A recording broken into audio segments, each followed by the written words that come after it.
Hello everyone, I hope you all are doing well.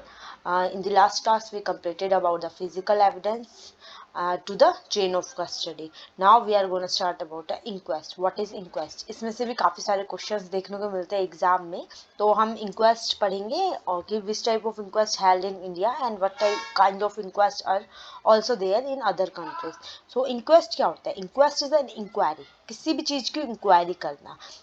कोई भी crime होता है, सुसाइडल होता है, एक्सीडेंटल होता है, सस्पिशियस होता है, अननेचुरल होता है, मशीनरी होता है, या फिर एक्सीडेंटल या फिर occupational, any type of crime comes in a inquest.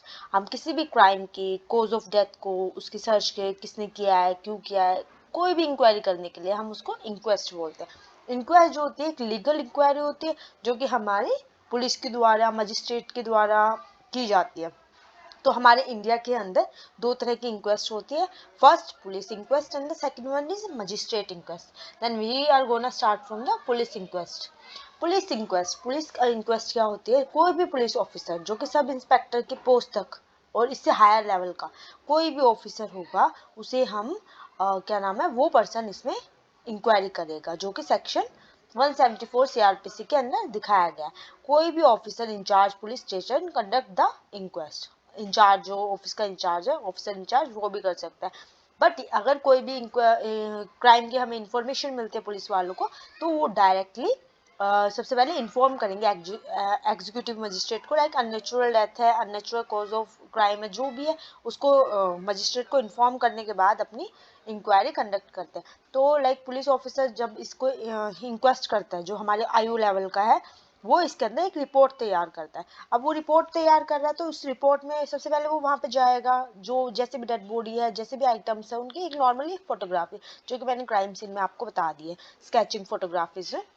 तो उसकी फोटोग्राफी उसी चीज में विदाउट कंटेमिनेशन और विदाउट उसकी खाने के बिना उसको पहले फोटोग्राफ करेगा, फिर उसका एक पंचनामा बनाता है। बट ये सारी की सारी चीजें पुलिस ऑफिसर रिकॉर्ड करता है जब रिपोर्ट बना रहा है, उस टाइम पे दो विटनेस जो कि वहीं नेबर के होंगे, वहीं आसपास के होंगे, उन विटनेस के सिग्नेचर भी होने बहुत जरूरी है पंचनामा में, कि वो नॉर्मल है, नेबर है, कि वहाँ पे क्राइम हैपन हुआ है, ये लोग वहाँ पे अवेलेबल थे। तो ये चीजें बहुत ज्यादा हेल्पफुल होती है हमारी कोर्ट में जब भी हम इसको प्रोड्यूस करते हैं। तो ये हमारी पुलिस इंक्वेस्ट है, जो कि इंडिया के अंदर नॉर्मल क्राइम, अननेचुरल क्राइम्स होते हैं उनके अंदर देखे जाते हैं। अब हमारी आती है मजिस्ट्रेट इंक्वेस्ट, जो कि हमारे सेक्शन 176 सीआरपीसी के अंदर होते हैं। ये भी बेसिकली कंडक्ट की जाती है एग्जीक्यूटिव मजिस्ट्रेट या डिस्ट्रिक्ट मजिस्ट्रेट, जो हमारे कलेक्टर, डिप्टी कलेक्टर या फिर revenue divisional officer, SDM, sub divisional magistrate या तहसीलदार, ये सारे लोग हमारे मजिस्ट्रेट इंक्वेस्ट करते हैं, जो कि सेक्शन 176 सीआरपीसी में आता है। मजिस्ट्रेट इंक्वेस्ट कब होता है? Magistrate inquest is done in a case of death in a prison. अगर कोई भी पर्सन प्रिजन जेल के अंदर है, वो कोई अपनी क्या पनिशमेंट पूरी कर रहा है, तो अगर वो मर जाता है तो उसमें मजिस्ट्रेट इंक्वेस्ट करते हैं, क्योंकि वो पुलिस के अंदर हुआ है। तो पुलिस तो उसके अंदर इंक्वेस्ट अपनी जो भी है थोड़ी बहुत करती होगी, बट इसके अंदर मेन जो वैल्यूएबल होते हैं वो हमारे मजिस्ट्रेट इंक्वेस्ट होते हैं। ऐसे ही 8 के 8 जो मैंने एग्जाम्पल आपको दिए, इन सब में है। Like death of a person in police custody, कोई पुलिस कस्टडी में है, उसको इंटरोगेशन के लिए रखा गया और वो उसमें मर गया, तो उसके अंदर भी मजिस्ट्रेट इंक्वेस्ट करेगी। कोई मैन मिसिंग हो गया, पुलिस कस्टडी में था, वो गायब हो गया, उसका कोई अता पता नहीं है, वो कहाँ मिस है, तो उसके लिए हमारी मजिस्ट्रेट इंक्वेस्ट करेगी अपनी इंक्वायरी। डेथ हो गई है पुलिस फायरिंग में, लाइक यूपी के अंदर कितने सारे डेथ हो जाते हैं पुलिस फायरिंग के अंदर, देखते हैं कोई क्राइम करता है तो वो पुलिस फायरिंग में मारा गया, तो उसके लिए भी कि वो इंटेंशनली था, अनइंटेंशनली था, क्या पुलिस वालों की गलती थी, उन्होंने अपनी मर्जी से, अपनी पर्सनल फेवर की वजह से उसको मारा, तो उसके लिए मजिस्ट्रेट इंक्वेस्ट करता है। Death of a mentally ill prisoner, जो साइकेट्रिक हॉस्पिटल में, वो भी तो एक पुलिस वालों के अंडर कंट्रोल में है, प्रिजनर है, क्योंकि अगर उसकी भी डेथ हो जाती है तो हमारा मजिस्ट्रेट इंक्वेस्ट उसको फॉलो करता है। अगर कोई वुमेन है जिसकी शादी हो गई है, 7 साल के अंदर अगर वो सुसाइड से मर रही है, अननेचुरली मर रही है, चाहे कैसे भी उसकी डेथ हो रही है, but with in a 7 year of marriage, तो उसमें भी हमारा मजिस्ट्रेट इंक्वेस्ट करता है। अब हमारा सबसे ज्यादा मोस्ट इंपॉर्टेंट वर्ड आता है एक्सुमेशन। एक्सुमेशन जो भी बरीड बॉडीज होती है, दफनाई हुई बॉडीज होते हैं, उनको उनके ऊपर उसको बाहर निकाल के उसका पोस्टमार्टम दोबारा करवाने के लिए भी मजिस्ट्रेट इंक्वेस्ट करता है।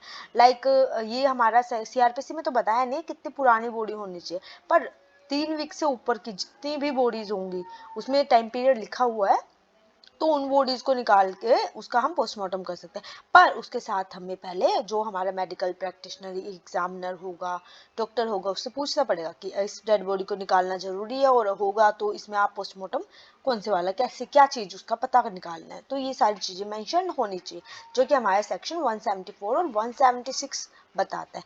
और अगर रेप हो रहा है किसी वुमेन का पुलिस कस्टडी के अंदर, तो उसके लिए भी हमारा मजिस्ट्रेट इंक्वेस्ट करते हैं। ये सारे हमारे मजिस्ट्रेट इंक्वेस्ट हो गया, और पुलिस इंक्वेस्ट जो कि हमारे इंडिया में कंडक्ट किया जाता है। अब इसके बाद हमारी कुछ अदर टाइप की भी इंक्वेस्ट जो कि अदर कंट्रीज में की जाते हैं। Corner inquest, like corner inquest earlier हमारी इंडिया में भी कंडक्ट की जाती थी मुंबई के अंदर, बट ये बाद में अबोलिश हो गई थी। और मेडिकल एग्जामिनर सिस्टम ये अब भी चलता है यूएस में, कनाडा में, ये जापान में, यहाँ पे अभी भी इसकी प्रैक्टिस की जाती है।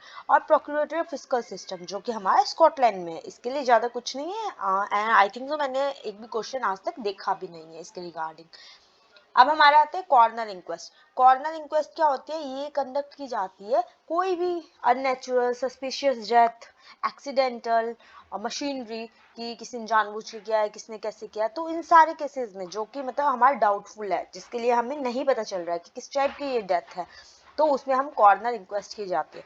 ये इंक्वेस्ट डन होती है यूएसए एंड यूके के अंदर, आज भी इस इंक्वेस्ट को वहां पे किया जाता है। बट कॉर्नर एक्ट 1871 के उससे हमारे मुंबई में भी कॉर्नर इंक्वेस्ट की जाती थी, पर बाद में उसको अबोलिश कर दिया गया था इंडिया में 29 जुलाई 1999, बिकॉज इससे हमें क्या लग रहा था कि इससे हमें कोई बेनिफिट नहीं है, हमें क्योंकि बेनिफिशियल लगा ही नहीं, इसलिए हमने इसको अबोलिश कर दिया था। तो इसके लिए कॉर्नर इंक्वेस्ट कौन करता है, लाइक पुलिस इंक्वेस्ट को सब इंस्पेक्टर के लेवल तक का पर्सन कर सकता है, और हमारा जो मजिस्ट्रेट है उसको डिस्ट्रिक्ट मजिस्ट्रेट कर सकता है। तो वैसे ही हमारे इसके लिए लीगल क्वालिफिकेशन होते हैं, एडवोकेट, अटॉर्नी लीडर हो सकता है, फर्स्ट क्लास मजिस्ट्रेट, या फिर ट्रांसफर मेट्रोपॉलिटन मजिस्ट्रेट होते हैं जो कि 5 साल का एक्सपीरियंस रखते हैं। इसकी इंक्वायरी की जाती है कोर्ट में, इसके लिए हमें इंक्वायरी की जाती है, ट्रायल नहीं किया जाता, कोई भी ट्रायल कोर्ट इसके लिए नहीं चलता। बट अगर इस पर इंक्वायरी हो जाती है, सारा काम हो जाता है, तो हम इसकी कॉपी कमिश्नर ऑफ पुलिस को भी देते हैं, और एक कॉपी हम अपने पास भी रखते हैं जो कॉर्नर इंक्वेस्ट होता है एज अ प्रूफ। इसके बाद हमारी आते हैं medical examiner system. Medical examiner system जो कहते हैं ये आज भी प्रैक्टिस किया जाता है, कंट्री कौन से यूएसए, कनाडा, जापान के अंदर अब भी प्रैक्टिस किया जाता है, पर ऐसा कोई भी सिस्टम कभी भी इंडिया में प्रैक्टिस नहीं किया गया। तो इसके अंदर क्या होता है, doctor will present in the team who conduct the inquest. कोई भी जो भी टीम कंडक्ट कर रही है, तो कोई भी पुलिस ऑफिसर कर रहा है, कोई अदर टीम कंडक्ट कर रही है, उसमें एक डॉक्टर हमेशा साथ में रहता है, जो कि अंडर सेक्शन 162 सीआरपीसी के तहत कहते हैं कि जो भी मेडिकल ऑफिसर की स्टेटमेंट होगी वो बहुत ज्यादा यूजफुल होती है, उससे हम कुछ भी पूछ सकते हैं, और क्या नाम है, वो उसे उस चीज को बताना भी पड़ता है। ओरिजिनल कॉपी जो होती है पुलिस के पास होती है, और एज अ वन कॉपी उस मेडिकल एग्जामिनर के पास भी होती है एज अ रिकॉर्ड। जो पुलिस ऑफिसर इसके साथ जुड़ा हुआ होता है, जो भी पुलिस ऑफिसर के साथ कोई भी डॉक्टर जो जुड़ा होता है, वो पुलिस ऑफिसर उसको समन दे सकता है, किसी भी कोई फैक्ट उसको जानना है, कोई भी उस इन्वेस्टिगेशन के पर्सनल में कोई व्यू उसको जानना है, तो उस मेडिकल एग्जामिनर से, डॉक्टर से वो पूछ सकता है, और उसमें जो हमारा डॉक्टर होगा वो बाउंड होता है, उसे आंसर देना ही पड़ेगा उस क्वेश्चन का। अगर वो उस क्वेश्चन को रिफ्यूज करता है, तो उसके साथ क्या होता है, वो पनिशमेंट उसे मिलती है 6 महीने की जेल मिलती है, और उसके साथ फाइन भी होता है कुछ, और जो कि हमारे सेक्शन 179 आईपीसी में बहुत अच्छे से बताया गया। तो ये हमारा मेडिकल एग्जामिनर सिस्टम है, जो कि आज तक इंडिया के अंदर ऐसा कोई कंडक्ट नहीं किया गया है। ये भी सेम टाइप के क्राइम्स में जो अननेचुरल होते हैं, जिसका मतलब हमें पता नहीं है वो कैसे मिला है, उसका कोई भी वो क्लू नहीं है कि ये क्या नाम है, अनआइडेंटिफाइबल हो रहा है, हमसे नहीं हो पा रहा है, उसमें मेडिकल एग्जामिनर सिस्टम यूज हो जाता है। प्रोक्यूरेटर फिजिकल सिस्टम जो है हमारा सिर्फ स्कॉटलैंड में ही कंडक्ट किया जाता है। इसके रिगार्डिंग ना तो मैंने आज तक कोई क्वेश्चन देखा है, ना मैंने मतलब कहीं वो देखा है, बट ये हमारा एक, ये भी हमारी एक इंक्वेस्ट होती है जो आपको पता होना चाहिए, स्कॉटलैंड के अंदर होती है।